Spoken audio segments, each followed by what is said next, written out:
How's it? Welcome to episode X. For those that don't know the Roman numerals, this is episode 10 of the Bearded Gooner Show. I am joined today by my good friend and locale buddy, Colin, right beside me. Colin, how are you, man? Thanks for coming on the show. Yeah, no problem. Thanks for having me. Ryan from the Arse Bros podcast. How are you today, sir?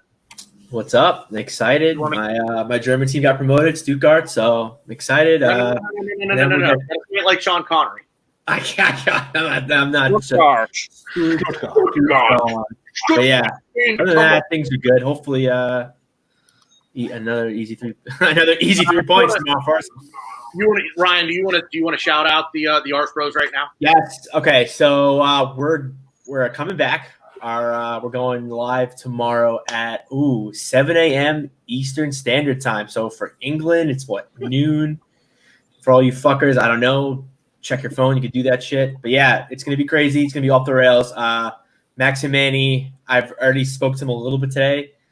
They're not holding back. They're gonna be ripping a lot of things apart. So it's gonna be fun. There'll be a lot of talks about dicks, how amazing Induzi is, probably from me, just me. And it's just great. It's great. If anyone wants to come hang out, it's fun. I'm gonna be wasted. I'm gonna be wasted at 7:30 in the morning. So you guys should come just for that. It's gonna be fun. It's good dick talk. Great dick. Oh, the best dick talk. Everyone knows. Yeah, blow jobs, dicks, rim jobs, whatever. Any kind of jobs that Mike, involve I'm nakedness. coming to you next because I feel like your spirit animal is Ryan. So by the way, thanks for coming on. Go ahead and give the Gooner spot a shout as well. Yeah, thanks for being on. I mean, when I heard there was a Bearded Gooner podcast, I had to join because I fit the bill. This should be episode XXX, not just episode. That's exactly what I was thinking, but I didn't want to. I wanted to wait my turn. We're like-minded. I'm breaking my duck on your podcast, and I appreciate the invite. I'm not wearing any pants. What? What's that, Ryan? No, I said I wasn't wearing any pants. Yeah, everybody wasn't wearing pants. I thought that was agreed upon. Drew in the bottom right corner. Drew, thanks for coming on, man. And I guess I'm going to apologize to you now for the 2 shit bags above you and next to you on the screen. He's used to one of us.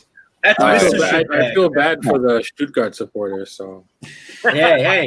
We're in the Bundesliga. We'll probably get relegated again, but we're not. You won't get relegated. You'll be okay. No, we'll be fine. And certainly last but not least, right below me there is Rohan. Thanks for coming on, buddy. How are you? I'm good. Thanks for having me here. Absolutely, man. Pleasure. So, boys, let's jump in. We all know the result by this point. 2-1 to the Gunners. We are into the semifinals of the FA Cup. You just spoiled it for me. Good win. Let's just go around the horn. Rohan, I'm going to start with you. Just rapid fire thoughts on the result of the weekend. Massive result. This is our only trophy that we're playing for. The league's gone to shit. Leave alone our trophy. I don't think we'll finish in the European spot. So, it was important to see where we could go a day out in Wembley. We played well, in fact, in the first half. It was pretty good. In the second half, we weathered the storm and then scored again. So, all in all, it was a good day out. Mike? The first thing I always comment on is the lineup. Fuck, United just scored against Brighton. Shit. God, better bring it. When you wake up and you see the lineup with Saka, Kolasinac, and Tierney all starting, I was looking forward to seeing a 6-2-2 formation with a bunch of people all at the left back position. Obviously, it didn't turn out that way, but you'd like to see us take a team to task early in the FA Cup, get it done, go up by enough that we don't have to constantly worry about a league equalizer. But this isn't Sheffield United of the championship of previous years. This team has been constantly better than us the whole season. Hate to say that, but they have been. We've lost to them already once at Bramall Lane. Getting any kind of result out of them away from home is going to be a good result. Lucky with the offside goals, but it isn't like we were playing them offsides. So, I think we really just escaped with those. They're just shoddy defense. Maybe they wouldn't have been goals if they weren't offside, but it wasn't that wasn't a credit to us. But VAR worked out in our favor for that one. And, just the goals were good. Pepe took an outstanding penalty. a bit lucky because it wasn't really a goal-scoring opportunity, but it was inside the box. Yeah. He took it well, and at the end, Ceballos gives us a reason to chant his name and be happy that we loaned for him again. So it's on to Wembley. Yeah. Drew, what do you think? Maybe not as positive as some other people. For me, kind of the same trend we'll see of, I think we came out with intent in the first half, but we have this niggling habit of letting people play themselves into matches in the second 45. And for me, that's a bit of a struggle, especially in a competition like the FA Cup, where it's been stated it's all we really have left to play for if you're really thinking about it in honest terms. So that would be something I think that we need to sort of kind of monitor for the rest of the season. Something that Arteta really has to focus on as he tries to bet his philosophy and as we work through which players are going to be playing a prominent role for him.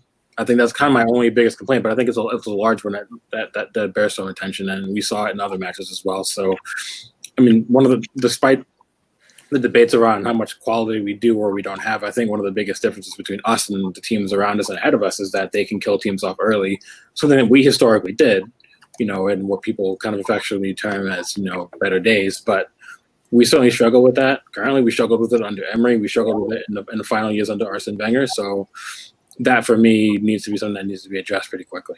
Maybe not the rest of the season, but certainly moving forward. Especially against teams where, and I agree with Mike that Sheffield are performing above and beyond what anyone ever expected of them, and to their credit, for sure.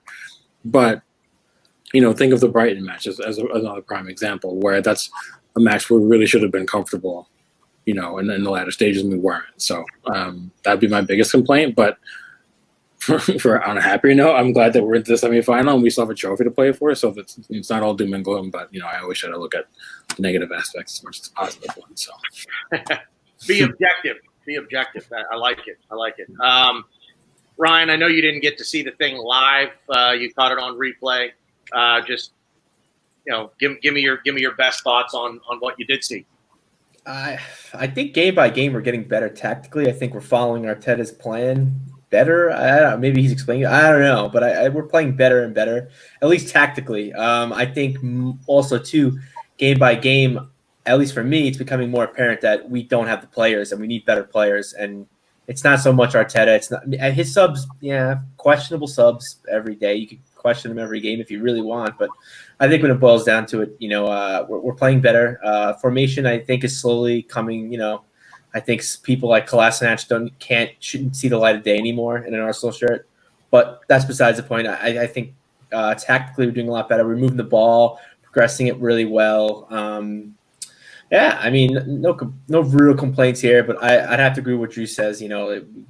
Our second half performances are just not great. I don't know where to put it. You know what? On that point, I don't mean to interrupt you, Ryan. On that point, it seems a bit of a hot button topic today, being a team of two halves, really. And we've been this really much of the season. It really started off under Emery. It continued under Freddie, and obviously it's perpetuated, of course, under Arteta now. So, Colin, I'm going to come to you next. Give me your quick thoughts on the result at the weekend and the idea that we're really just kind of a one-half team, a 45-minute team. We either start slowly or we take our foot off the gas in the second half. Oh yeah, definitely. I think we definitely take the foot off the gas. I'm not sure why. If Arteta tells them, "Hey, sit back. We need to protect this lead," but that if maybe having him having too much confidence in his defense, because I always see David Luiz's name on the sheet, and I don't want to dwell on him too long. I just keep surprising me that Arteta is backing him. I understand backing someone, but I mean, Holding, he sort of messed up on the goal, but he played pretty strongly, I thought. And to go to Ryan's point, I agree about Kolasinac. He's just not up to speed. I don't think he really knows what the plan is either. But all he has is the shoulder charge. That's it. Like he does not. He literally doesn't. Yeah. I don't want to get into the play specific players too much, but yeah. I don't want to throw any players under the bus, but I will say I'm happy for Ceballos. I hope this does a lot for his confidence because he's shown flashes of being a really solid and technical midfielder, but he also shows signs of not really knowing the Premier League yet. But I hope that does a lot for his confidence. And Saka, I was impressed with again. I really hope we can give him a rest, though, because he probably isn't used to playing this intensity at his age. So I feel like I really think we should give him a rest. But he played well. Pepe, was impressive. I think he's really gaining his confidence and gaining his understanding of the league. So, and I was surprised. I hadn't seen Sheffield all this year, and I was surprised by sort of how well they played and how disciplined they were. But they got a little unlucky on their set pieces. But yeah, and this is what we in the business call a segue, because we're going to go right into should Arteta give Bukayo Saka a day off? And Colin, I'm in 110% agreement with you. Coming up tomorrow against Norwich, this is a game that I think he can afford to give Saka a day off. We've got big matches coming up: Wolves, Leicester, the Scum, our next 3 league matches. So I absolutely think that Saka should get a day off. I mean, literally get the day off. I'm not even sure I would hand him a jersey tomorrow, only because I don't want to be tempted to bring him on, as a substitute or anything like that. That might sound a little I don't want it to sound harsh, but I guess maybe if it were me, I think it would kind of be, let it just take the day off, man. Sit up in the stands and just watch. I'm not going to hand you a jersey because I really don't want to be tempted to bring you in. I really just want you rested for Sunday at Wolves and going forward. So, Rohan, giving Saka a day off, what do you think? Definitely. This is the last easy fixture, if you can call it that, before I think only the last 2 fixtures are going to be comparatively on paper, right? Because after this, it just gets hard. Even in the league, we've got 4 games after this, which are difficult. Wolves, Leicester, Scum, and then Liverpool, right? And in the cup also, it's not going to be easy. We're facing City, and then if we go ahead, then we'll face either Manchester United or Chelsea. I mean, that is a big if. So there are no free buckets there, right? So the players need to be up for it. I want to see Saka in the lineup. He's one of our exciting players. He's excited me all season. He's had a breakout season, but he's played more than he should. So he needs to get that rest. We don't want him to pick up an injury because he's such a vital part of the team right now already. So, I think that give a run out to players who are auditioning for next season, right? Whether we keep, sell, or loan, you need to see those players. I'd like to see, Holding playing there. I'd like to see Mustafi playing there and, sort of deciding whether he stays or not, try out your formations, tactics. We're playing Norwich, who are bottom of the league. We're playing at home. It couldn't be an easier fixture on paper, but we have the ability to fuck everything up. We know that. So, Saka, give him the day off. Mike, go. Go for it. A day off, especially when it's 2 games a week from here on out. You can't really argue against that. I mean, someone playing ultimately 160 to 180 minutes a week of full speed football is going to wear somebody down, even if they are just 18 or 19. But I mean, we've seen this with just about every player that's broken into the lineup as a young player from the youth squad. The most recent that I can think of is Iwobi. I mean, just went right into the first team in 2016, I think. Started off the year September, late August, September, early October, was on fire. He was great. And then by the time November rolled around, I remember the North London Derby in early November, he just kind of looked – he was absolutely exposing Nacho Monreal behind him. And the guy clearly needed a break. He needed some time where he had to kind of recapture whatever he had and fight his way back into the first team without it just being an automatic name on the team sheet. So I don't see that in Saka right now. I'm not seeing that. Maybe it's because he's just had 3 months off, and this is kind of like the beginning of the season again. But I certainly wouldn't bench him because I see his play declining.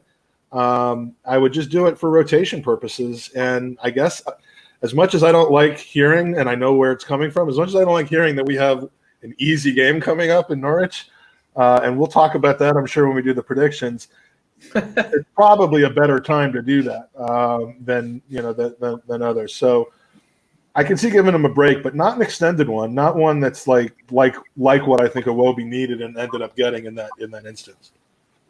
Yeah, Drew. I mean, there's not much more, I guess, to say, which is unfortunate for people who have to go after me. But it's simple. I got stuff to say.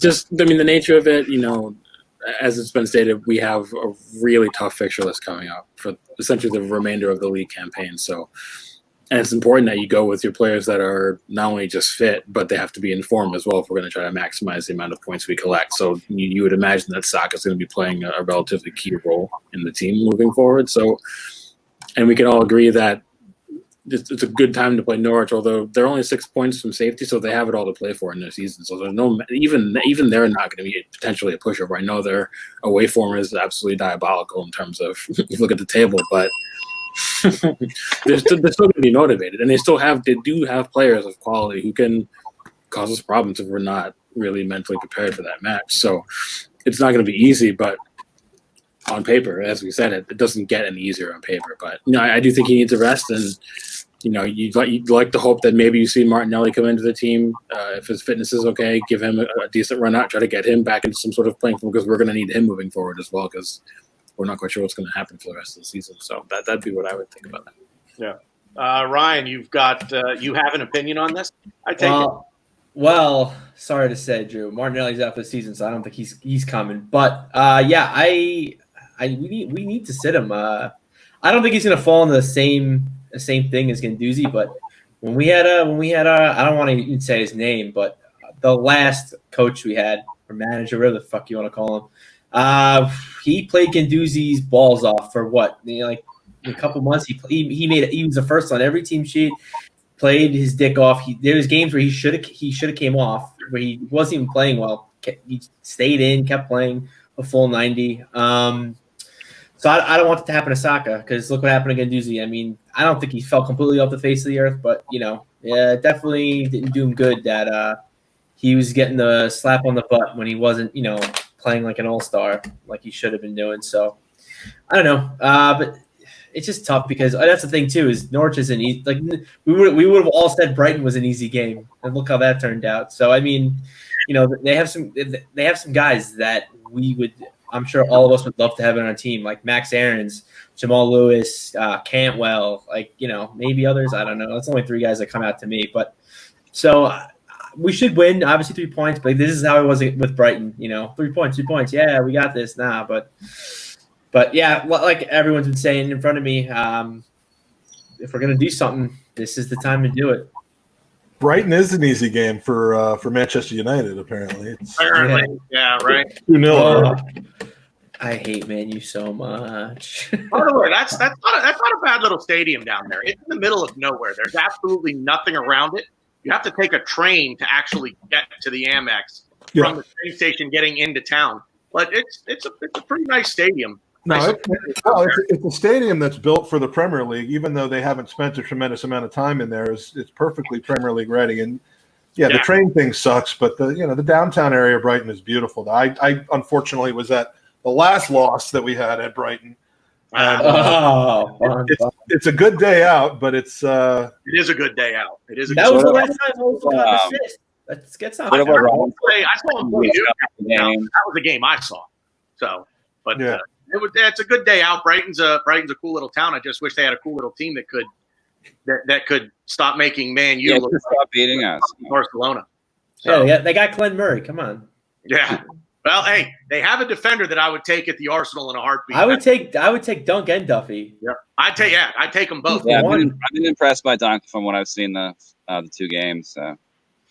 Yeah, and say what Ryan was saying about the manager who should not be named. I sit here thinking like it seems like a fever dream or something that guy was the manager. It's like we didn't even really watch Arsenal. It's just like I don't know. It's just so weird thinking about those days with him. Yeah, it's just funny how every Arsenal fan had such massive erections. Like, oh my God, we're gonna win the league, 22 games unbeaten. It's like, geez, I wonder, like, did people really watch us play? Because we really weren't that good. Yeah, okay. 20 games of beaten, 20 games of beaten. I understand. I get that. I understand that. But we really weren't playing great football. And I mean, at least for me, I could say I didn't want him to begin with. I didn't think he fit. I didn't think he fit the club, the culture, the system that we wanted to play, the things that we wanted to do. Yeah, I mean, the only thing that was positive was, he knows how to win the Europa. It's like, great. I think that's what brought him in. God damn. Okay. Yeah. I Fantastic. think they brought him in to try to win the Europa League in the hopes that, we'll take our chances in the league, in the domestic league, and hopefully finish in a Champions League spot. But he's won the Europa, 3 times? I think more. 4 times. 4. He won three with Sevilla and 1 with I forgot, some fucking other team. I don't even know. Valencia. I think that's what brought him in. But Valencia, we're done on the. I think we're done on the Unai Emery. Why'd you say his name? Excuse me, Voldemort. Well, I'm not saying his name either. For someone who's never watched an hour of Harry Potter. What? Moving. Don't get me started. This is a show about the Arsenal, not my. I came here to talk about Harry Potter. Oh, really? Damn it! I came to the wrong. I was going to read some of it actually. Really? Good knowing you guys. Colin, can we come back to that in a little bit? What's that? So, all right. Anyway, sorry. Yeah, it's something that was also a bit of a topic, social media wise, after Sunday was the performance of Pepe and the idea that Ainsley Maitland-Niles kind of providing some cover for him freed him up a little bit to play better. Yeah. Basically saying, Hector Bellerin, your days may be numbered here. You're just not letting Pepe do what it is that he does, while Maitland-Niles seemed to maybe pull the trick off. So the question is Ainsley Maitland-Niles the answer, at least till the end of this season anyway, over Hector Bellerin? Drew, I want to come to you first on this. No. In fact, if you look back at the match and look at some of the data behind it, Maitland-Niles had the same average position on the pitch that Bellerin had the match before.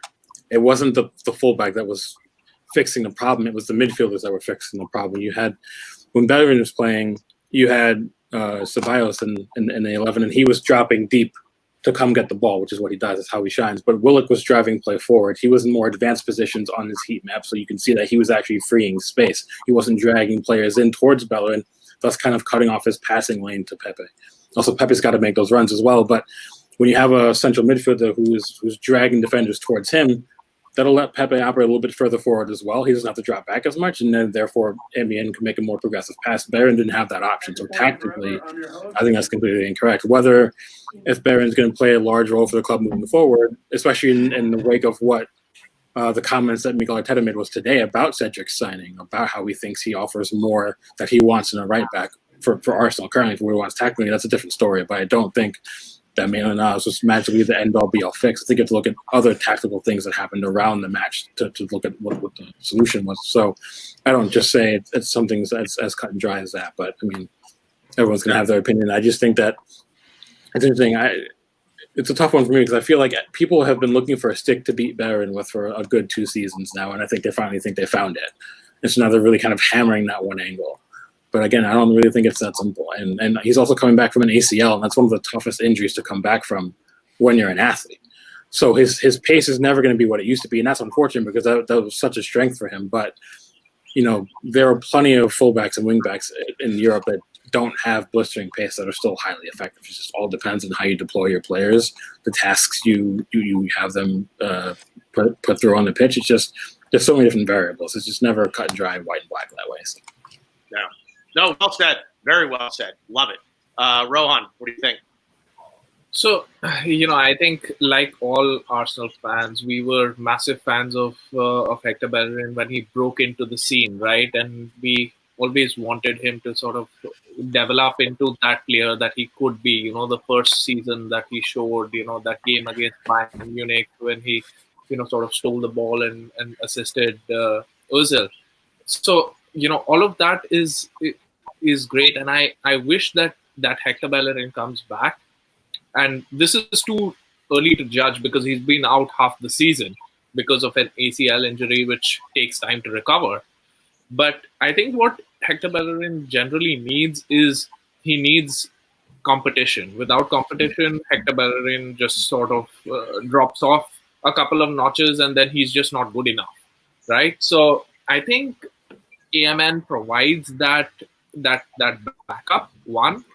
Second is that Mikel Arteta, I would assume, playing in the Pep mold, wants to overload in midfield, so he wants inverted fullbacks, and Maitland-Niles essentially wants to play midfield, so it should be a good match, right? Because he can come into midfield and he can sort of play the ball there, creating an overload, and that'll make the team more effective. So that's what it is. But like I said in my first comment, that it's time for auditions for a lot of players, and I think it might be a time for audition of Hector Bellerin as well, where we decide whether he's ever going to have that pace or not. And if he doesn't have that pace, does he have that defending acumen to actually be able to defend and be up there with the best fullbacks in the world? And if not, then we have to cut our losses and move on, because it's a vital position. Yeah, you're here. Ryan, you seem to be chomping at the bit there. Well, yes, I will get to that, but I just read that, breaking news here. Fabrizio Romano just tweeted that Henrik Mkhitaryan is going to Roma on a permanent. So no one coming the other way? No, apparently you didn't hear anything. Yeah, apparently he said in the tweet, apparently we didn't even start talks for a swap. It was just, we're just going to give it to him on a permanent. So whatever. Anyways, he's someone I actually think we could have probably used more just based on his play style. But anyways, to the AMN point, I liked a lot of what Drew said, but I also think that it was a mix of things. I do think Maitland-Niles is a better right back than Bellerin. I think the tactics, the formation was different. They were in the average position. I get that, but it was different tactics. Maitland-Niles was set out to do different things, and I also think Pepe dropped back a little. I don't know what the reason of that is, but he seemed to come back and almost play with Maitland-Niles. Whereas like with him and Bellerin, it almost seemed like Pepe just hung by that touchline and kind of just wanted Bellerin to do something. Now it's tough because I do love Hector. I was actually shouting for him to be captain of this team a year ago, probably just before he got hurt. I was all for it. I really wanted it, but facts are facts. He tore his ACL. It blows. It sucks. It happens. But to me, there's no signs of him getting back to his former self, and I don't think that's going to happen. Sad to say. And I think Maitland-Niles is more athletic. Period. So I think he's just a better fit. But in saying that, I don't think Maitland-Niles wants to play right back. He's made that clear. Multiple people have said that. So if that's really the case, honestly, I don't even know why we're having this argument, because if Maitland-Niles doesn't want to play there, it's Bellerin's. I don't want to put someone there that doesn't want to play the position. Can he make it into this team without playing right back? I think he could. I think he could definitely. I have wet dreams about him and Guendouzi playing, holding midfielder together. But again, they're just wet dreams. But I don't know as far as if we're just gonna play him, maybe up his price tag at right back and then just get rid of him in the summer. I don't know, but we definitely needed his athleticism, and his athleticism definitely helped us out. Again, with the mix of Pepe coming back and receiving the ball, and I think there was something else I said, but I don't remember. But yeah, it's a tough thing to say. But again, going back to our easy game tomorrow, I would love to see Cedric play if he's healthy. I want to see what this guy's all about. Everyone's talking shit about him, and I either want the people talking shit to shut the fuck up and watch him play, to see if what they have is if it's justified, if he really fucking blows coming from being a Southampton reject, or if he could do what Arteta says, offer us something that we really don't have in a right back, which I think too with Arteta's tactics and formations, the right back is one of the most important positions in the way we move the ball and progress the ball forward. So yeah. Mike, what do you think? I mean, Bellerin's position in the squad, and I don't mean position on the pitch, I mean just his being an Arsenal player for as long as he has, the way he's kind of grown into something of a leader, maybe in a different way than a Xhaka, or a different way than than some of the other than the captain Aubameyang is. I think we could argue about whether he's a leader or not. I think Bellerin's a good guy to have around. I would hate to see him discarded right now. I think his kind of hot and cold streaks of when he really seems to start getting it are directly linked to his injuries. The first injury he had, which was in that same Spurs game that I was talking about Iwobi before, took him a long, long time to come back from. He came back, and in a speed position like that, you're just not going to perform the same way. And it ultimately led to that awful experience at Crystal Palace with the fans chanting at him. But I just don't want to see us get rid of him yet. If Cedric can play a smart right back, if he's what Arteta thinks he's going to be, and I guess we'll find out about that tomorrow, or start to find out about that tomorrow. I wouldn't mind seeing Bellerin play a little bit less. We saw Tierney play kind of as a left-sided midfielder in our FA Cup game. What's to say Bellerin couldn't be the same thing on the right, with a little less defensive, a little bit less defensive obligations. I mean, I'm not saying put him on the wing as an attacking in Pepe's position, but again, I'm not known for my technical nous. I don't do lineups. I don't do positions and stats. I just go by. That's why you and Drew work so well off one another, though, Mike. Well, you bring the smarts and you bring the drinks, I guess. Exactly, a little bit of the bubbly. But everybody needs that. I'm up for that. I can't really see wanting to get rid of Bellerin or just constantly park him on the bench in favor of Maitland-Niles playing in a position he doesn't love. If we can get good money for Bellerin over the summer, if someone comes in for him from the feeder league and says we're ready to pay $45 million for him, $35 million for him, I'd probably jump at that, because ultimately we need clarity in these positions. We don't need should he, shouldn't he, is he going to be healthy, is he not? But for now, I think he's an important member of the team, and I'd like to see him. I'd like to see him in right back regain his form, and he can't do that if he's not getting the opportunity to play there. 45 million? I'll get on my knees right now. 45 million for Hector. Speaking of wet dreams, I'm going to echo what Drew said, though.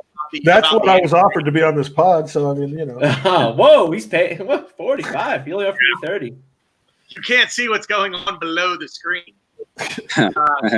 What Drew said about the injury, and I'm assuming that at some point we've all played sports on this show. I've actually torn my left ACL twice. And it is a devastating injury, not only physically, but also mentally. And if you've ever heard me on any other shows, I've hit on this quite a bit.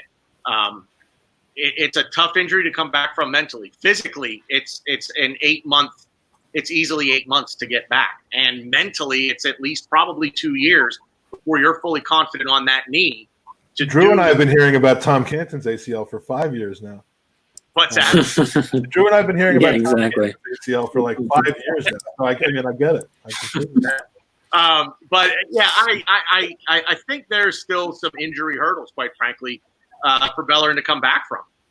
I've been a Bellerin fan. I am not, despite me asking the question, I'm not advocating that he be sold necessarily. That being said, everybody has a price. There may be 5 guys that I could think of right off the top of my head that are virtually untouchable in this squad. Hector Bellerin doesn't fall into that group for me. But I think if he could get some time off, but still be able to train properly. So you say, well, we just had 3 months off. Yeah, but he couldn't train properly. With a proper off season, I think Bellerin could get back to his form prior to the injury. That's just my thought on it. We're going to move on here, and we're clicking along at a pretty good pace here, boys. So, Colin, a lot of talk. Arteta had he in his press conference today, and I'm going to put the quote up here because Tony actually has it. This is a direct quote from Arteta on Cedric Suarez. So he's a gifted technical player and is probably the best we have in the final third to make the right decision and attack the box as well. So I'm assuming at this point that he's fully fit, and if he is, does he get the start for you tomorrow? Personally, I think he should, but I don't think he will. I think Arteta is trying to be loyal to Hector. And I love Hector in the squad. I love everything he said in the media. I love all the things he said about, the Black Lives Matter and all the other sort of controversial issues. And he took a stand. I think he'll start. I don't think we're going to sell him. I think he's too ingrained in the squad. But personally, I would start Cedric just to, like they said, the last quote, easy fixture, give him a chance to, show himself. And I think we should, but I don't think we will. Rowan, start him. Yeah, I mean, we've given him a 4-year deal without him playing a minute. So let him play some minutes in these 4 years that he's here, right? Arteta must have seen something in him in training, and Tony, our numbers guy, has given the quotes here. So Arteta is impressed, and we want to see what he's about. And tomorrow might be a good. Again, I say that in the Premier League there aren't any easy buckets, and you can't really say that there's going to be anything simple about tomorrow's game, but I think it probably will be easier than next game. So why not bring him in and see what he's about? And a new player for Arsenal with Cedric's signing, I don't think that we'll sign another right back this summer, because we were all rooting for Max Aaron to be brought in, but now Cedric signed, so I don't know if somebody else is going to come in. And if he's a mainstay in the squad, then show us what he's about. If he's technically gifted, if he's good in the final third, which we've been lacking, because all of our attack, Arsenal has been a left-sided team for a while now. All of our attacks, all of our goals happen through the left, with either Saka playing there or Aubameyang playing there, with Tierney playing, in an advanced position. On the right-hand side, it's been ineffective, and we need some change there. So, I'd welcome this change. If Cedric in. Drew, do you start Cedric tomorrow? Yeah, I think so. Those are good points made. You're not going to sign him on a 4-year contract if you're not going to be impressed by something he brings to the table. And I think it's been mentioned before that He says Arsenal, though. True, there's that. But it's been mentioned before that what we assume a lot of what Arteta wants to do are things we've seen City do under Pep, and with a lot of Arteta influence on the back end. And one of the keys to City's attack in the final third is having fullbacks that heavily contribute and build up play and service into the box and getting into those half spaces, tucking in and getting into the final third, getting into the box itself. And the main criticism of Bellerin is why he had a lot of really good recovery pace pre-injury. He worked hard, but his final ball was incredibly lacking. He always made the wrong type of ball, the wrong pass, the wrong type of service into the box. And if Cedric is better than him in that regard by some measure, then I think Arteta's going to want that in the team. And, tomorrow's match is a good time as any to see if Cedric can prove that to be the case. Cedric pacey at all? I mean, I know nothing about this. He's got some decent pace, sure. I mean, he's not blinding, but he's not Lichtsteiner for sure. So, oh God, upgrade automatically. That might have been a worse name drop than Emery. So, I think, I was pretty critical of the deal, but if there's something in Cedric's game that Arteta feels like he needs to balance out the squad tactically, and it was just brought up, we do rely heavily on the left side of the pitch if we want to balance that out and give some semblance of a threat down the right-hand side, which gives other teams to think about when they're trying to deploy against us defensively. That'll help us balance things out, and that's positive. So I think you do start him tomorrow. You see how he comes, and if he performs well, then you can shift Emin away from right back, maybe give him some time centrally, and then you have Bellerin and Cedric fight it out for the right back spot for now. So I think it makes sense all across the board. I just had a thought, if you're just going to spend this much money on Pepe to play him down the right and then sort of, be cheap or whatever on the back behind him as a right back, then you kind of defeat half of his game, because you need somebody behind him who's going to release him and be his best attribute. So you need someone, I think, in the right. I don't think Hector is the person, but I don't know if Cedric is either. But I think we should look at the right back position as objectively as we can and say, if we're going to have all this money on Pepe, we need someone behind him who can, make him shine. And I just want to point out one thing here. This is why I have Colin on the show, because the segues, man, you're smacking it out of the park, man. You're absolutely killing it right now. So given who we play tomorrow, and I am pretty excited to actually pay attention to Max Aarons. Straight swap, not talking dollars and cents here. Would you trade Bellerin for Max Aarons right now? Anybody jump in? Go ahead. Free for all. I mean, I All would three. throw my left leg in the deal too. Yeah, I would for mean- sure. Like you're taking away a player who has an injury concern that might not ever go away. For a young player you can build with in the long term who has, and I'm a big proponent of this. You have to look at your squad and look at players that will build, but also players that if you have to lose, you can get a return for financially and then reinvest again. That's really important part of modern sports when you're talking about transfer dealings, or in American sports about trades. It's what's the up end value moving forward. And Behrens, if anything, is going down. I think that's why we all laughed when you said, get $45 million for Behrens. I think we would all literally eat shit for a week if we could get that, but it would never happen. What's another week? It's no big deal. For money for a day, so it's normal. But I would Yeah, continue Zach Aarons to plus $15 million for Bellerin. Yeah, absolutely. But if you bought Aarons for say 25 million, if you say you had to sell him, say someone like Dortmund came in with 50 million, you then doubled your investment and then you reinvest it, just as an example. And he's young enough to where that's a plausible event that could occur. But So Dortmund are always on the other side of that transaction. They're not on exactly. I was gonna say, But And you not know that anymore, better though. than anyone, Drew. But not anymore. Now they're buying and doing less of the selling and more of the buying because they're financially quite solvent now, which is good. So I don't know that much about Max Aarons. I mean, I'm not the type to watch like Norwich versus Aston Villa when they're playing. I'm usually sleeping. But like, yeah, It's 7:30 Mike. that I would do. I mean, if we're talking about reconfiguring and bringing on a youth who are Premier League proven, I'm always in favor of that. I know, Drew, that you posted a very well thought through and researched column or article about this myth about Premier League ready players. I just still can't get over my thought that buying a guy like Mangala or Upamecano or Umtiti has a 50-50 chance of failing. Where that's just that's just look at. I mean, there's enough evidence that they fail. But a guy like Nathan Ake or somebody else, it just makes me feel more secure that they've played in this league before. You can use all the reason that you want.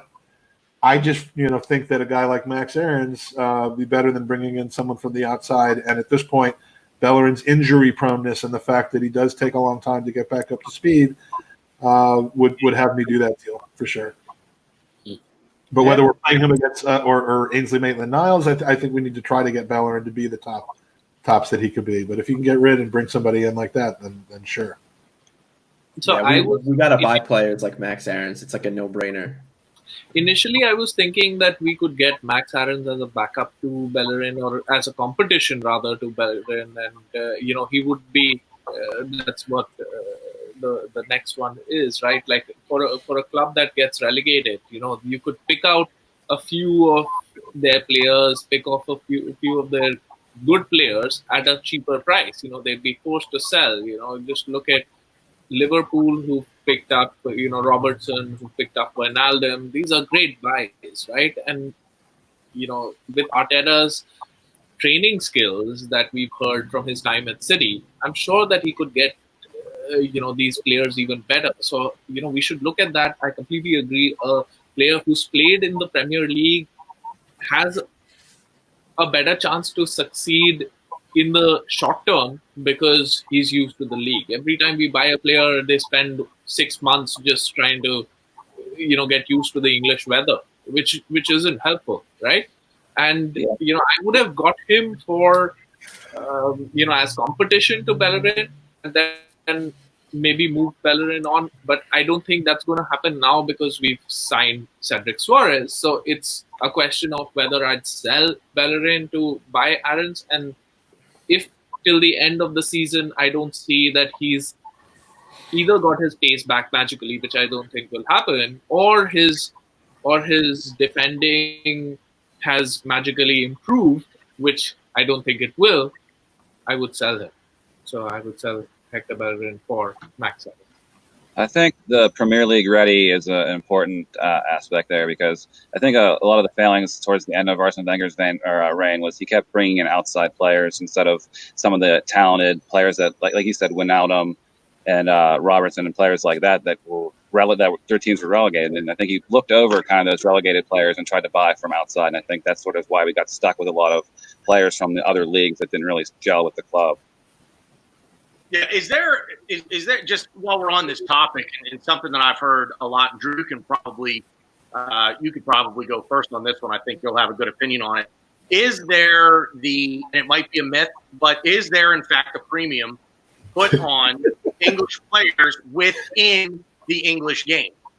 I mean, yeah, 100% there is. All you have to do is compare what their market value is, well, their relative market value to how much teams are actually charging you. And Wenger even spoke about this. He said if a big club, if Arsenal goes in for a player, of a rival club or a club in the Premier League, the price to be quoted is often 10 or 15 million more than if even just a smaller club in the Premier League would want the same player. It's not just the fact that they're domestic players.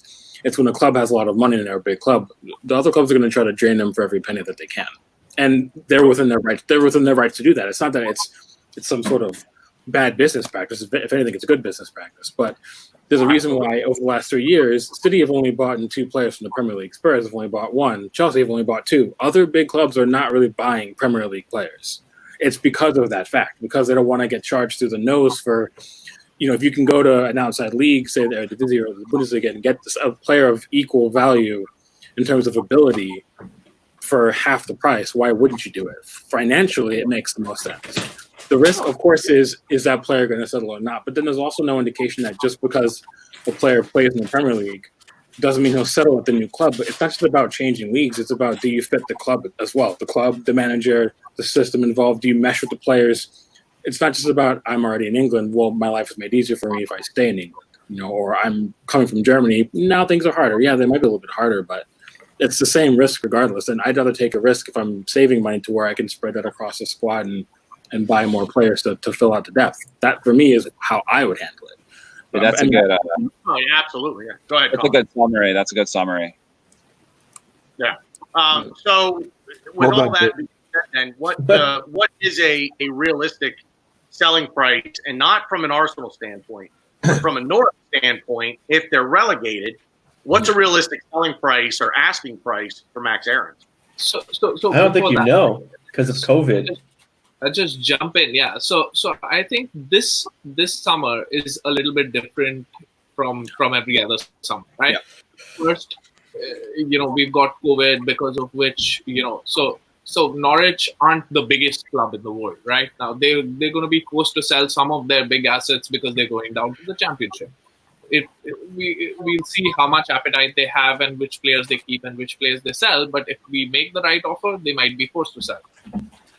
Post that, this summer and then going into next season, there's going to be no crowds. They're going to be losing revenue. And, while it's a dire situation across the world, it could be a golden opportunity for clubs to pick up bargains. A 40 million player could be now worth 25 million. 25 could be the new 40, and that's the mindset that we need to go with. We need to pick off teams. I mean, we've got cash reserves. We are a rich club, and we should exercise that at this point. When the market is down, that's when you go in and buy. And that's just business logic. And we have to apply that to these players because they're assets at the end of it. We've got to buy from these clubs. And I think there's no better time to buy an English player from a relegated club than this summer. Max Aarons, the chat saying this, transfer market has him valued at about 18 million. You got to add probably 10 million to that. They're just going to say 10. Yeah. Apparently, if what James is saying is true, they've been asking for 25 million. Kyle Walker went for double that. Wan Bissaka went for double that. Max Aarons would seem to be a bargain at the. I mean, you'd think that would be a worthwhile amount to spend on a guy like that. I don't know if this makes it easier for us or harder for us, but do you know who his agent is? No, shut up. Is it real? No, it's not Who? Kia. No. Oh, Son of David Dean. So No. I don't know how good the relationship is at this point. I don't know how Darren Dean his clients have been, but to me, I would take a flyer on him all day long and focus on other places. I almost think you could sell. I mean, I was kidding about I was dreaming about 45 million before, but if he goes back to Spain, I'm sure we could get 25 million for him. And well, and that's the way I'm looking at it from just a pure business standpoint. If you could get 20 or 25 million for Hector Bellerin, add 5 or 10 million to it, get yourself up to 30 million, and throw it at Norwich, and I think you've got him at that point. I think you land him. It rarely works out to be that simple, but no, it doesn't. But it's factoring wages as well, don't you? Like, first of all, like Mkhitaryan leaving is 200K back off the wage bill, which is massive. That already is we paid him so much. I forgot. Yeah, did he buy his contract out, or is he just another year of loan? Either way, no. It's either if he bought it out or if Roma was bringing him on a permanent. Either way, those wages are gone, which is great. And then you have El Neni's wages, which was near 100K as well. Those are coming off the books. Like, there's a lot of things that Socrates is leaving at the latest next season. That's another 100K off the books. So we have all this money. Finally get the obvious wages off the books this year. Right, get the obvious wages off. And even if, and I agree with you guys that, there are players who have gotten relegated but have been picked back up. Like Robertson's the prime example. I think Liverpool spent £10 million on him. He's now arguably the best left back in Europe, and he came from Hull City. So that's a huge kind of one in the win column as to this quality everywhere. It doesn't matter if you get relegated or not. Your team being relegated has no bearing on if you are yourself good on an individual level. Wijnaldum is another good shout. But you also think about Norwich have about 5 or 6 players that are good enough to play for the good sides in the Premier League. So there's no – a lot of times relegated clubs are banking on selling their one-star player for a high fee to cover everything else. If you have 5 or 6 player assets you can sell – for decent fees, that's the same as getting rid of that one player, and they have quite a few that they can do that with. So I agree that there's no better summer now than to try to peg some of these players who, if this was a normal summer, like you guys have said, they could charge 35 or 40 million for Aarons. No one would probably say they're wrong in doing so. The fact that they'd only want 25 million is one of those things that you have to seriously look at, at least in my opinion. But it also depends too. Like it could be like I'm trying to give an example, like a Robert Snodgrass. He literally was the entire Hull City team. So what happened? He got sold to West Ham because Hull City got relegated, and he was shit. He's pretty terrible. He didn't really do anything. He barely even got in the team, which I was like, oh, it's like such a good buy. Like I was even looking at him like because he literally was the entire Hull City team, and West Ham like barely featured him. So I mean, you also kind of I think what Drew was saying before too is. You got to also see if the player can, mix in with the club and the culture and everything like that. Like, I don't think Zaha and Guendouzi are going to be able to get along and play and be all merry and shit if they were on the same team. I don't know if I could trust that.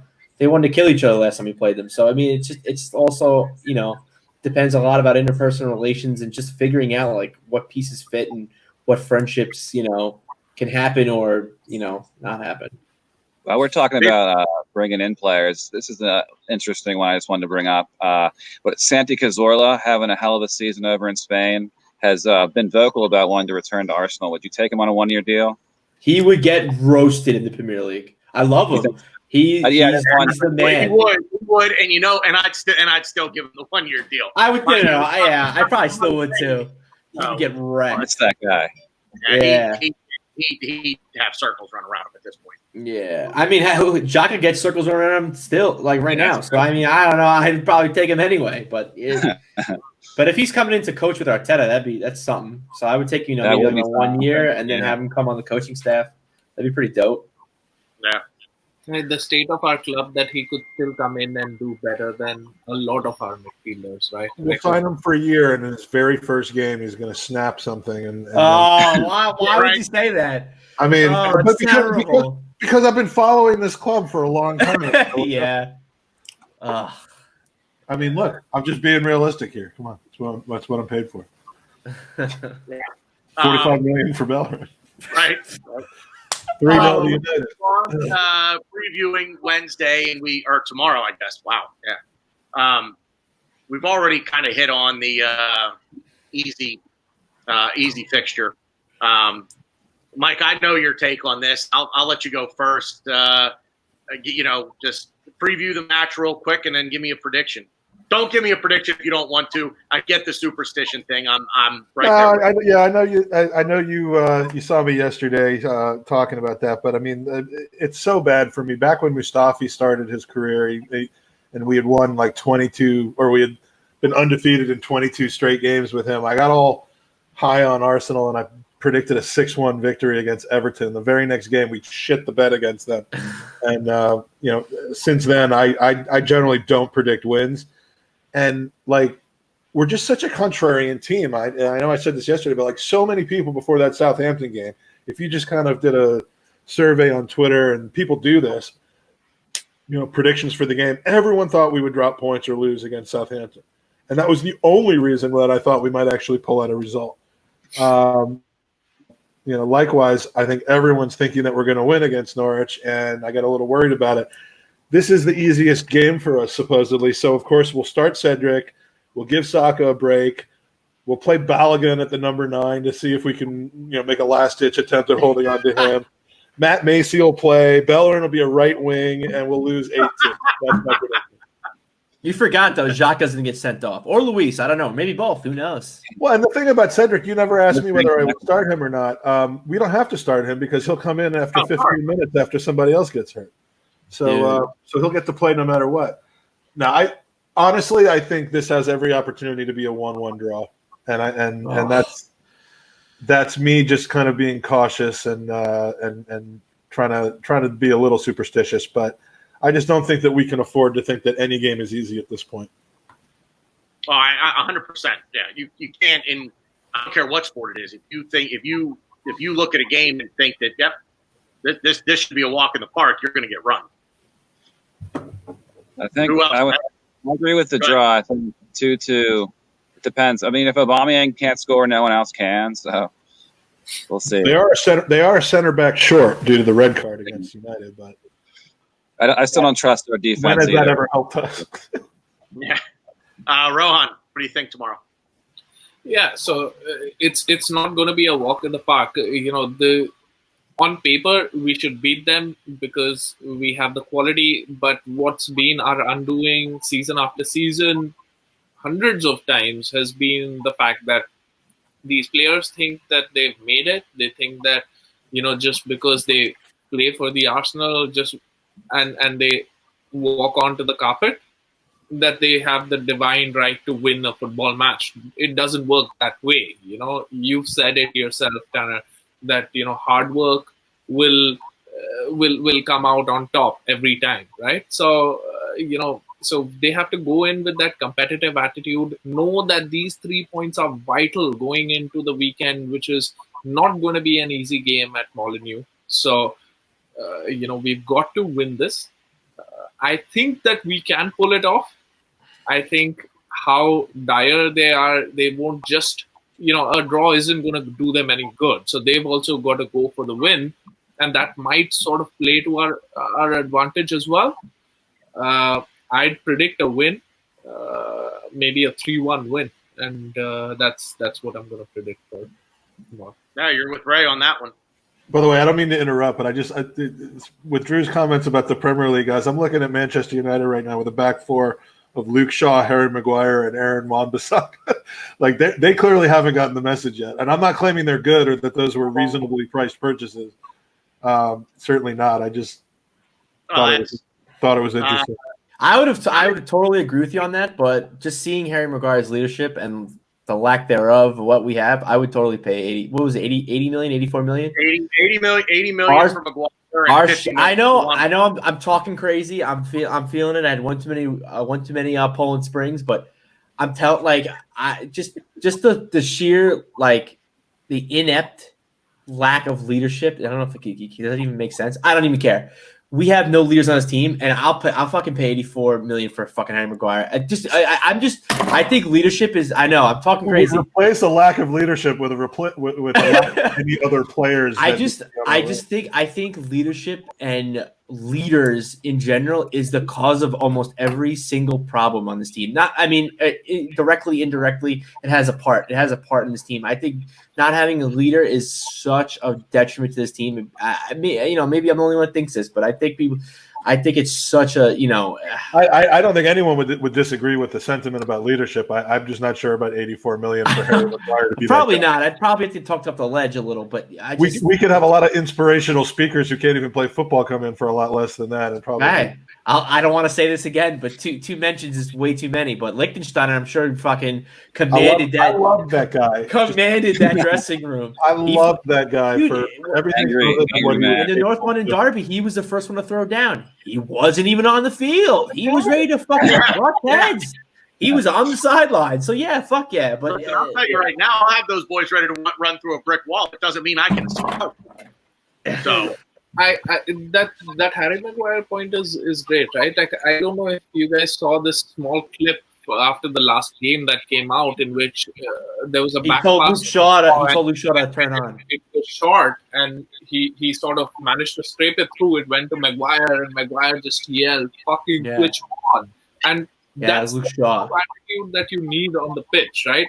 How many Arsenal players are going to do that? I don't see any Arsenal player shouting at another one and it getting recorded that, this is what is happening. I think the last time I saw that was there was a tiff between Ozil and Bellerin, which is not something that you think, but there was a tiff between them. That's like, somehow I just remembered that, but that was an internal ego battle, I think, but it wasn't for the team and it wasn't for for a cause, and that's lacking, and that's what Harry Maguire's got to United.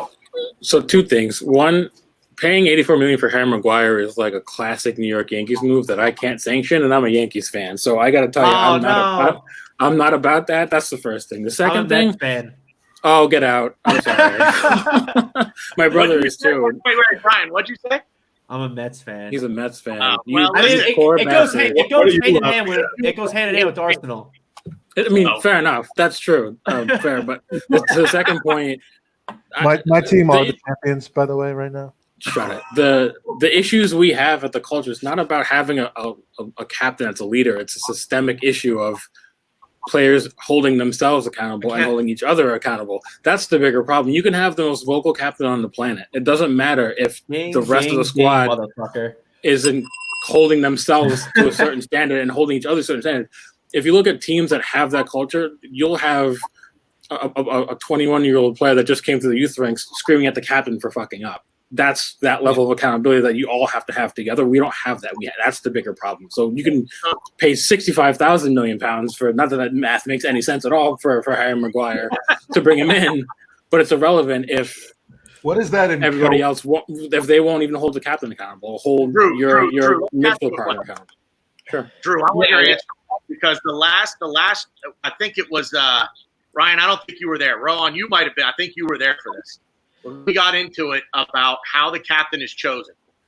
So, Drew, I want your opinion on something because I put out there that in the right locker room, the players can choose captain. And that in itself is the players taking accountability. That's the player saying, this is my team, and I'm going to choose who leads it, not the coach walking in and saying, hey, I think that guy has leadership qualities, so I'm giving him the armband, and you guys follow him. Well, apparently Xhaka was chosen by the players, 2 seasons ago? Right. Who said. That was an abdication of authority from Unai Emery, though. Yeah, I know. And that is ultimately what led to him. Because a lot of people said I was lambasted. There's not one person on the panel on the other show that agreed with me on this, and I absolutely got laughed off the panel. But I stand by my comments, and I think in the right dressing room, I think the players can choose their captain. I'll tell you this, and you'll agree with this. The vast majority of NHL teams have their players pick who wears the C and who wears the A's. Yep. Hang on. What did I say?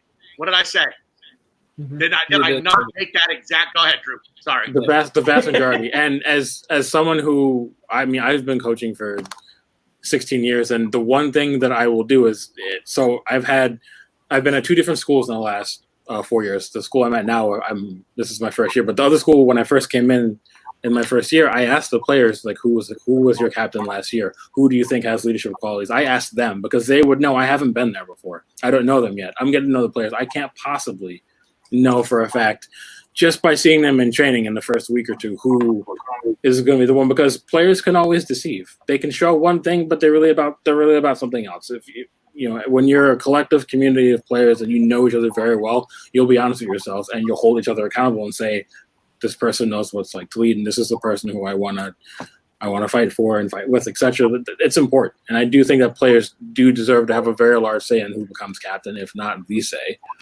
And if their choice ends up being wrong, if they keep making the wrong choice, then it's one thing. Then you show that level of authority as manager or coach and say, you guys have been really screwing the pooch with your choices. I'm going to choose this one. But I do think players deserve a voice in that, for sure.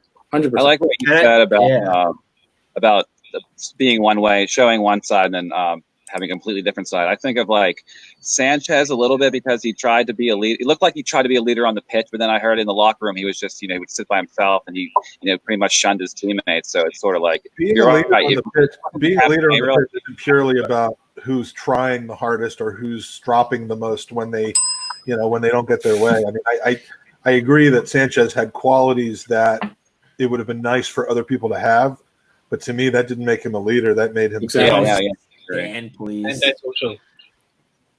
Sorry, I didn't mean to interrupt you, but yeah, I mean, Sanchez as an example of that. You'd like to see everyone have the fire that he had. Sanchez was more of a Jordan type, in the sense that he had talent and he had a pathological desire to maximize that talent for himself. Where they differed is that Sanchez didn't really seem to care much about making the others around him better. He cared more about bitching at the others for not being better, and that's not leadership. Yeah, back to Drew's point, I think it just comes down to maturity. Like he said, if they keep picking the wrong captain, then obviously you got to take charge.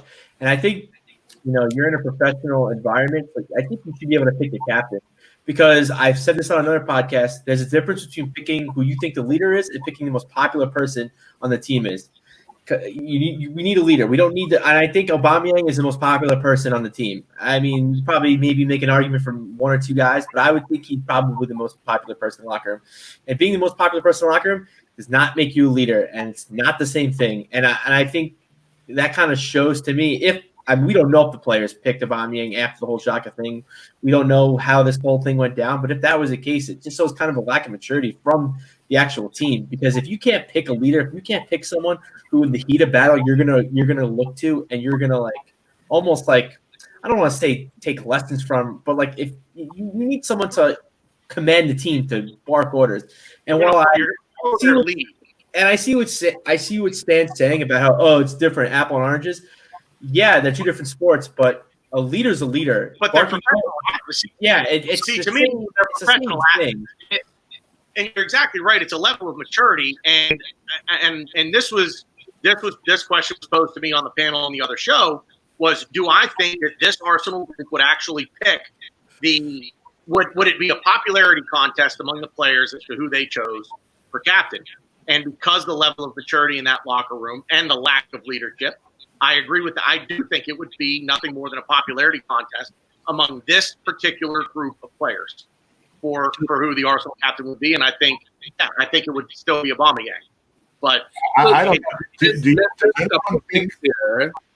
anyone think that despite everything we've been through, and as much as I don't want to admit this or say this, don't do it. Wipe the slate clean, and do we not think that the best person to be the captain of this squad going forward is the man who had the armband about 6 to 8 months ago? Nope.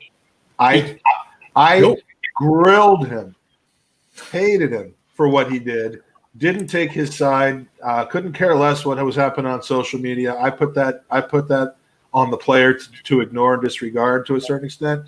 Believe me, we had just absolute arguments about that, but there is no question that the team respects him, considers him to be a leader. And I believe in second chances. And I mean, Aubameyang, if he's off this summer, it's yet another captain who has put his own, right or wrong, put his own desires for ambition and career in front of representing the club. If it's not Bellerin, who could potentially be in that same position, who else is it going to be? But so real fast, I find it hard to, and this is some because Dortmund are my German team, so I have a lot of experience with Oba. So I find it really difficult to know why Arsenal fans are really happy with Oba being captain when he is so oftentimes the first player to just drop his head when things go wrong for some pitch. The first person to visually drop his head when things aren't going his way, or the team's not performing. He's not out there trying to wrangle the players and then get them firing again. He's the first one that's sulking. When the ball's not passed to him, when he misses his chance, that's all well and good. He has a desire to score goals, and you need that. But he has no desire to try to lift people up around him either. So I don't know why fans are okay with that, but fans are. How many Premier League teams have their top scorer as captain? I don't know. Very rare, and there's a reason. A lot of people criticize Alan Shearer being Newcastle's captain. He was captain because he was Newcastle, right? Because he was adored by the fan base. Drew, Alan, and I think you'll agree with this, but Alan Shearer was captain of Newcastle because he was dragging you kicking and screaming to the finish line, whether you fucking liked it or not. True, but Gary, you could argue that Gary Speed had better captain qualities than Alan Shearer did. He just wasn't the face of the organization. Right, but Alan Shearer is a deity in Newcastle, which is really why he was made captain. It wasn't really because there wasn't a better leader on the team. You know what I mean? Right. But so a couple of things that I don't think that you need to be, that you need to be the captain to be a leader in the team, right? Like, no, absolutely not. No, you don't. The question was never about him being the captain, but him being a personality within the team, and that's what we lack. That's one. And the second thing is, I think we have to take it into context, right? If this was a Bayern Munich, right? If Arsenal were hypothetically Bayern Munich and they got rid of Ancelotti because he wasn't training them hard enough. Ancelotti is a great man manager and he couldn't manage that Bayern Munich squad because they have that hunger to win.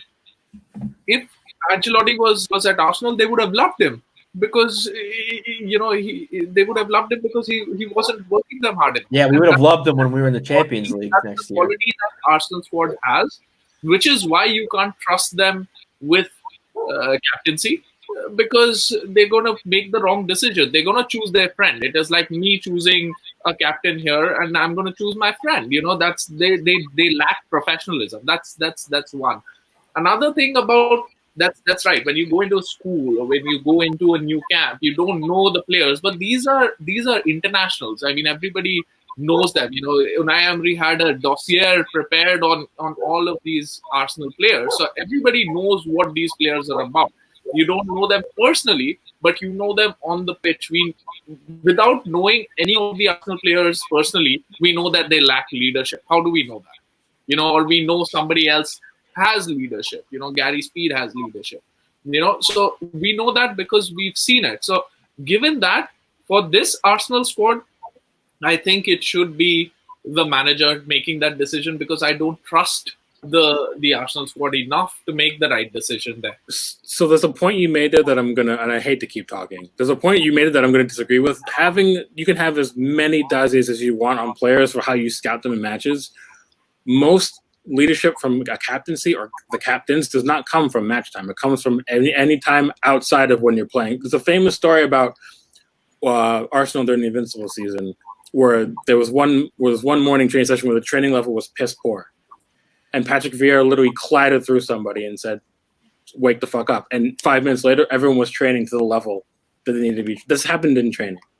That's when you really show a captain's true colors. It's not about when things are going well on the pitch and you're winning 5-0 and you keep your players motivated. It's every other instance of when you're outside of matches. That's when you really see who a captain is. Well, that's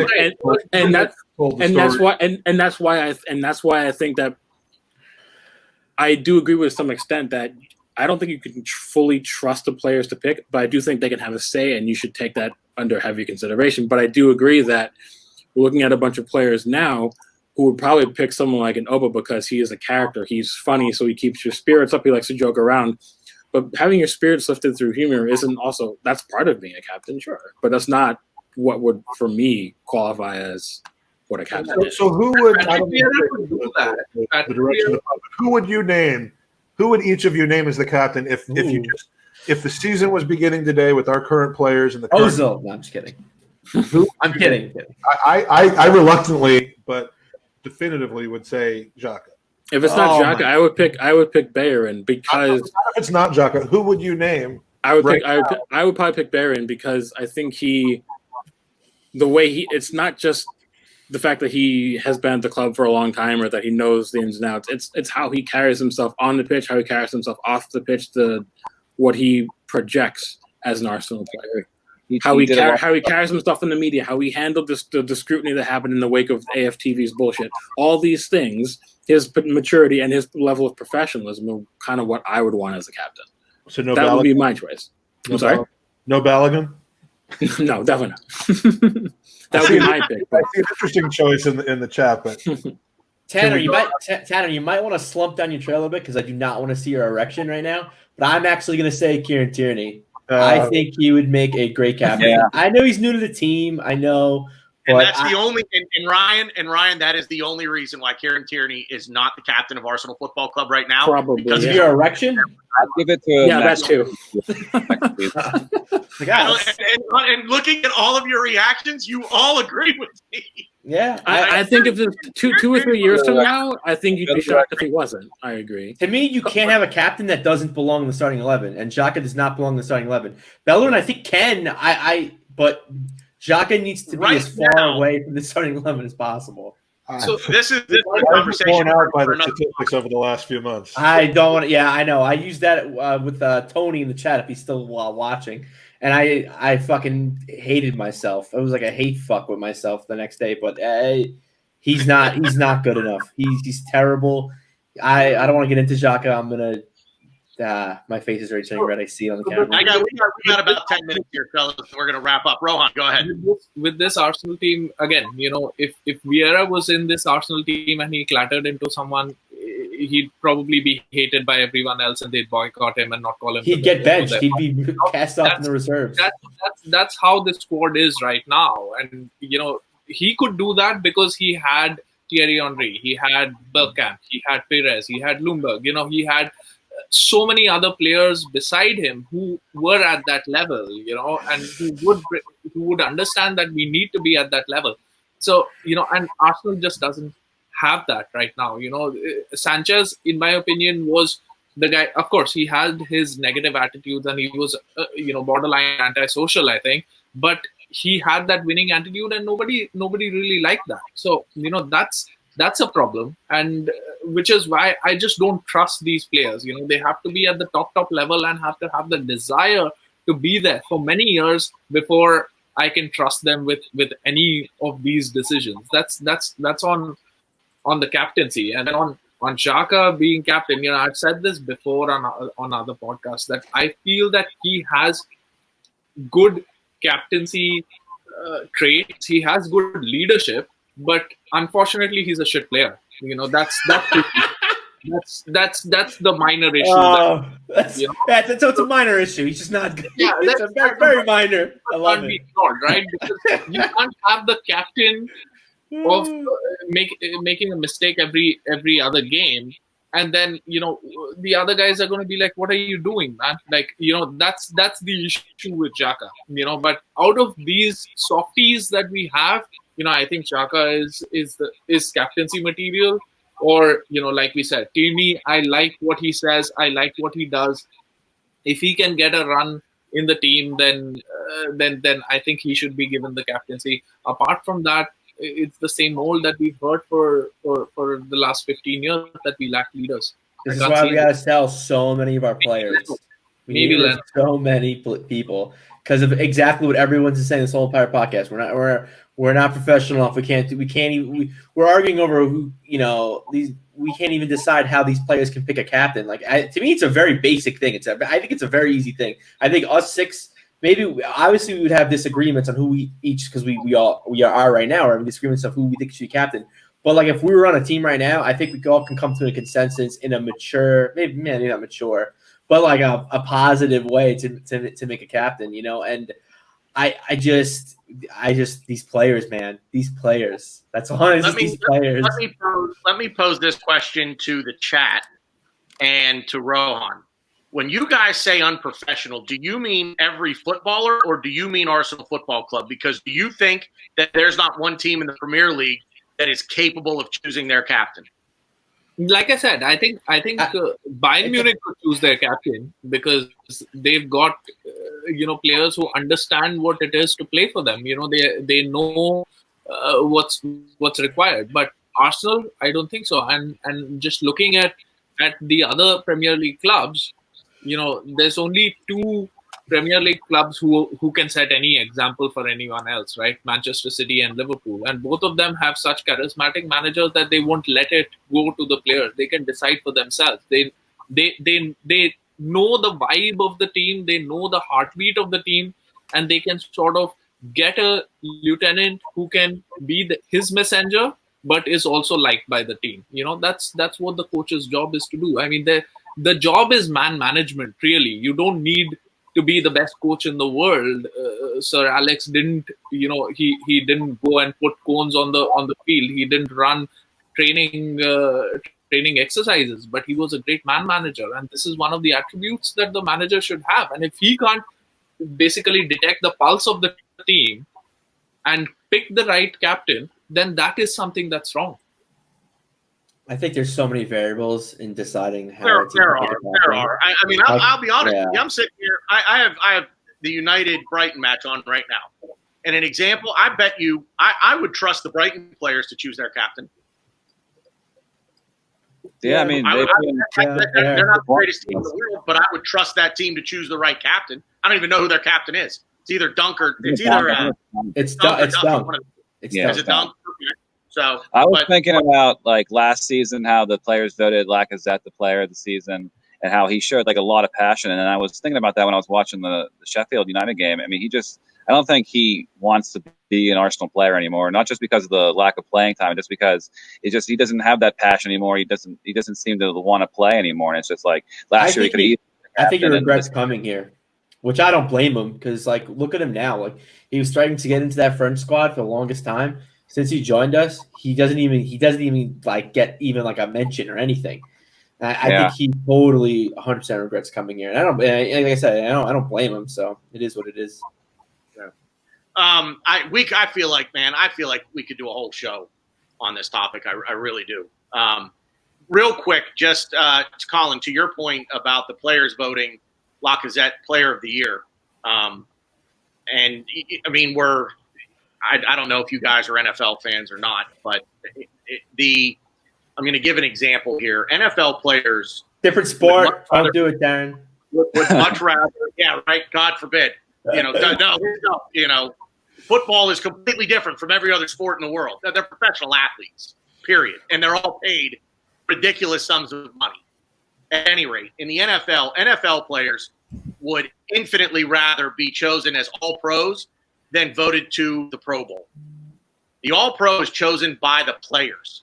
I think coaches might have a say in it too, but the players and coaches vote for the All-Pro in the NFL, and that is a much bigger deal to them because they're being elected by their peers, not by the fans, not by a guy who, at least in Arteta right now.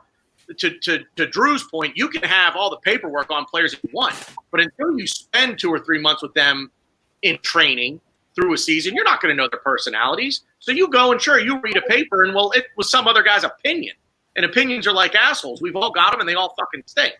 So I'm the comparison or the point that I'm trying to make is I think players respect being acknowledged by their peers more so than being told by an outsider. Not that a coach is necessarily an outsider, but I think the respect is there from players to be recognized by their peers is my point. And on that note, let's finish up real quick with the I don't think we all got our predictions in. I was just going to say, I don't remember talking about Norwich at all. Yeah, I know, Mike, you said 1-1. I don't know if anybody Rowan, you said 2-1. Colin, go. 2-2. 2-2? That's right. Unfortunately, you said 2-2, yeah. Ryan. I want to say 3-1 like Rohan, but I don't want the same prediction. But I honestly think I don't want to say walk in the park. Maybe like a brisk stroll in the park because they haven't. I don't know who the defender is going to be.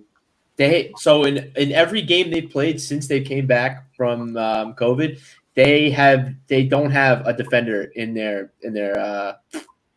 fucking subs. So I don't even know who's going to take Tim Klose's spot. So with that being said, I don't know. I'm fairly confident. I know. This is not the only time I'm going to say it, so I'm just going to be confident because fuck it, I might go and say 6-1, I might go out there and say but I don't know. Fuck it. It's the only time this season I'm going to be confident. Maybe the only time next season I'm going to be confident. So, yeah, I mean, the fact that they don't even have a center back in their squad is interesting, I think. I don't know. And I think Tim Krul is fucking 60. So, I don't know. I think the game is going to come down to whether or not we can finish our chances, which we really haven't. So, my 6-1 is going to go way out the window, but whatever. It's our game to lose, as it always is. But Drew, what do you think? I'll say 2-0. I do think we'll rest some people, so I don't know if we'll be completely firing on all cylinders, but I think we'll win, hopefully, at least.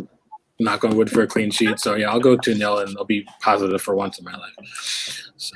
I also hope Matt, because someone said it. I don't know if one of you guys said it. I actually hope Matt Macy does play. I actually think he's better than Martinez. I know, hot take, but I'm a big fan. Really I'm a big fan really of hot Matt take. Macy. I have some news for you. He's not.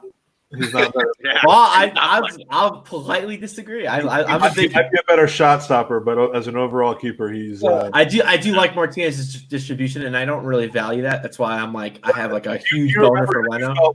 When a ball would get passed back to Petr Cech by one of our defenders, and how did you feel on Sunday when the ball got passed back to Emmy? It's just confidence. I wasn't worried about. I love his ball handling. Yeah, which is a good thing. I think Emmy's really, really good with the ball at his feet, and he's a pretty nifty shot stopper as well. He's come a long way since Reading 7-5. He's been good so far since he took over for Leno. But before this, I don't know. I wasn't just. He's been here too long. I don't know. But he's proved me wrong every game. So I just mean he's been here so long and he hasn't got into he didn't really compete with Czech, and I thought we've always replaced him from outside. Terrible. Yeah, Czech was terrible for us. So I thought okay, he's definitely gonna. And then we had Ospina. He's a good backup goalkeeper, and I was chafing at the expectation that we were going to buy someone else or bring in Joe Hart or something like that because Emmy can get the job done. It's if it falls behind him to Macy and some other backup like Dejan Iliev or something, then we're in trouble. Well, he's on loan, so it won't go to him, but. I honestly, I hope he proves me wrong because I'm slowly turning. I'm starting to really like Martinez. So let's go around the horn here, Rohan. I'm going to start with you. Final thoughts. Final thoughts. We have to take every game as a final from now.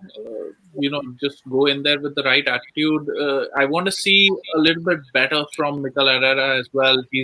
Sometimes he's going in with subs too late. Sometimes he's got change left in his pocket, So, iron these things out. But for me, till the end of the season, it's sort of a write-off anyway. So, it's preseason to next season. Iron things out, audition, sell, loan, keep. We should have our head clear, and then we start judging the club and judging Mikel Arteta from game week 1 next season. Well said. Mike, thanks for coming on today. Go ahead, give Gooner Spot another plug and what you got on the final thought. Yeah, we pod every once in a while. I've been doing it for a few years. The Gooners podcast. What we lack in tacticalness, we try to make up for in bringing interesting guests and concepts to you. So we still have fun doing it, but a little less frequently than we used to. Final thoughts on Arsenal or on this podcast? Whatever. Summary of this podcast. No, just get behind the team, and the next couple of months are going to be revealing. One way or the other, we're in a state of flux. Don't expect too much. Enjoy what goes well, and hopefully we'll at least get an FA Cup out of this. We certainly. We did this path in 2017. I have no No feelings that we can't do it again. I know the players are different, the situations are different, but hey, let's go along for the ride. And as much as I joke about us dropping points on tomorrow, I'm really hoping that we don't. So, come on, you Arsenal. Drew. So yeah, you can just find me on Twitter at FMLair, and I write for Your Arsenal for Get German Football News for Outside of the Boot since it's rebooted, and I also do podcasting for the Gooner Talk with Tom and a good buddy of Mike's as well. And sometimes I come on Mike's podcast too when he actually has time for me, which is never. Oh, come on. We have a cuddle every once in a while. Every year, once a year, it's fine. But yeah, and thanks for having me on. I really appreciate it, and I had a really good time talking to you boys. So, man, pleasure's all mine. Believe me, love having you on. Ryan, go ahead. All right, we're not a good team now. We're probably not going to be a good team next year. So now it's just seeing what works, what doesn't work. I mean, we know what doesn't work. What am I saying? But it's just we need to know what we're getting rid of. Arteta needs to know what's coming out and what's coming in. But I mean, I'm just along for the ride. Thanks for having me as always. You can follow me at ArsBrosRyan. And ArsBros is coming back tomorrow, 7 a.m. Eastern time. I'm going to be wasted, so it's going to be fun. And we're going to be way off the rails. So grab on, boys. Thanks, everybody, for coming on. I don't know. I think Colin may have lost connection or something there. So thanks to him for coming on as well. Thanks, everybody, for watching live. Everybody in the comments, you guys know who you are. Thank you all very much. Much appreciated. To everybody who watches the replay, thank you all very much. I've hit 50 subscribers now on the channel. Please, please, please smash the like button, smash the subscribe button. Check it out. What's that? No, I said I'll smash something. See, I make these nice witty comments about our sexuality, and then you don't hear me. Cowboy. Anyway, real quick. Couple of things real quick in the description down below. Please check out the links. One is for thematchday.com. My buddy Dan owns a Matchday store on Hornsey Road in London. He will be open on match days. Now, as far as I know, he is only open on match days, and he actually just got in some new COVID masks, so be sure to check that out. Link is in the description. Also, want to give a shout out to Michelle and her crew at Dogs on the Streets, London. They are a charity outfit that help London's homeless population and their dogs. Obviously, if you watch this show, you know what a fan of dogs I am. I have 3 beagles myself, so that is a cause that's very my heart. Yeah, right? I didn't know. I had no idea. 3 beagles. You a beagle guy? No idea. 3 beagles. Yeah. So, link to their website is also in the description. If you can, please donate anything you can. I think she has an Amazon wish list for supplies. So please, please, please check those links out in the description as well. Thanks again, everybody. Prediction for me tomorrow is 2-1. I think that's what I went with yesterday. I'm sticking with it. 2-1 result to the Arsenal. Thanks again, everybody, for watching. Thanks to the panel. Appreciate it, guys. Have a good one, and we'll see you out there. Good show. Cheers, Come on, you Gunner.